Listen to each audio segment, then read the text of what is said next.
మరి గీ దొంగలకి ఎట్లా తెలుస్తుందో ఏమో తెలియదు కానీ పబ్లిక్ తానున్న పైసల జాడ సొమ్ముల జాడ వాళ్ళకే తెలుస్తుంది అబ్బా. వాళ్ళ మగళ్ళు ఒకరు దాచిన బీరువా తాళాలు ఇంకొకరికి తెలియదు కానీ దొంగలకైతే ఎమ్మట్లనే దొరుకుతాయి. మరి అదేందో మరి గా దొంగలకి ఏమన్నా ట్రైనింగ్ ఇస్తారో ఎవరి దగ్గర ఎన్ని డబ్బులు ఉన్నాయని అరిచేతులు అంజనం వేసుకొని చూస్తారో తెలియదు కానీ పక్క పైసల సంచి జాడైతే వాసన పట్టుకుంటూ వస్తారు. అగో అట్లనే ఈడు కూడా. గిదేదో బారు బిర్యానీ హోటల్ ఉన్నట్టున్నది. దుకాణం ముంగట బండ్లు ఆగినాయి శానా. గీనెవలో వచ్చిండు మెల్లగా తాళం పెట్టి తిప్పుతున్నాడు గాని రాట్లేనట్టున్నది. తండ్లాడుతున్నాడు తాళం తీసేతందుకు. తండ్లాడంగా సీట్ లేచింది. బండ్లో ఉన్న సంచేదో పట్టుకపోతున్నట్టున్నాడు కదా. అగో భయపోతున్నాడు. దొంగోడు గిట్నా ఏంది అనుకుంటురు కదా. అనుకునుడేంది బరాబర్ దొంగోడే.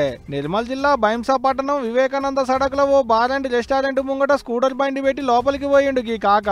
గమ్మత్ ఏందంటే గా స్కూటర్ డిక్కీలో 5 లక్షలున్నాయి. మరి ఓ పెగ్గేద్దాం అనుకున్నాడో పొద్దు పోయింది ఇంత బిర్యానీ తిందాం అనుకున్నాడో తెలియదు గాని పైసల సంచి బండ్లనే పెట్టి లోపలికి పోయిండాట. ఇంతలోనే పైసలు పోతాయా? అయినా అందులో పైసలున్న ముచ్చట ఎవరికెరక అనుకున్నట్టున్నాడు కావచ్చు. గాని లోపలికి పోయి బయటికి వచ్చేటాళ్లకు బండ్లున్న పైసలన్నీ గాయాబు. అంతేనానే కాక. ఆంధ్ర బ్యాంకు అమౌంట్ లేపగలిగి వచ్చిన 5 లక్షలు లేపుకొచ్చి డిక్కీలో పెట్టిన. డిక్కీలలో తీసుకొని కుబీర్ చౌరస్తా ఆడ హోటల్ దగ్గర పెట్టి అంతే 10 నిమిషాలలోనే కథం. యూనియన్ బ్యాంక్ కెంచి 5 లక్షలు ఎత్తుకొస్తుండట. నడిమిట్లకు వచ్చినాక ఆకలై ఇంత తిందామని లోపలికి పోయి ఓ పావు గంటలనే బయటకు వచ్చిండట. ఇంతలోనే బండ్లో ఉన్న పైసల దాడబట్టి ఉన్న కాడికి వేసుకొని అవతల పడడు అనుకొస్తున్నాడు. పేరు ఆనంద్ గౌడ్ అట. ఇప్పుడు అనుకుంటే వస్తుందా మొత్తుకుంటే వస్తాయా?